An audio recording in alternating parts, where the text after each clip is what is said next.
Israelis claim that it is unrealistic to divide the city. The Palestinians declare that Jerusalem will be their capital. Solutions got to be found in the final status negotiations. And just looking at it from the outside, I think Jerusalem is one of the hardest questions that you will have to deal with in those negotiations. You're just going to have to try and make sense of the reality of the situation that there is. But I think at this stage, it's probably not a very good idea for us to put this up front as the major thing that should be dealt with now.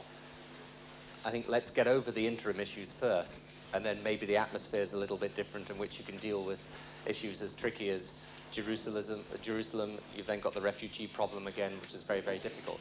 Ways around these things.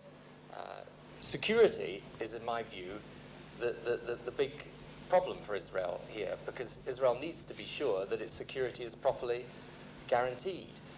But I think that most people can accept the issue of self-determination and then can see, what is the best way of defining that in a way that allows us to make sense both of the Palestinian aspirations and of the reality of the Israeli state.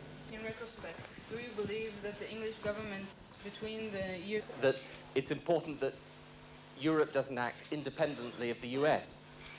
And my own judgment again in these situations is that from the outside, countries can be helpful if they're playing a facilitating role. What is not helpful is for countries to come in from the outside and say, this should happen, that should happen, cut across the negotiations, so that you end up, pitching in on one side or the other. And, it may get you headlines back in your own press if that's what you need, but it doesn't actually help the process here. That's why I've tried, whilst I've been here, both in Britain's capacity and in the European Union, to say, insofar as it helps, we will play a role. But if it doesn't help, we can't.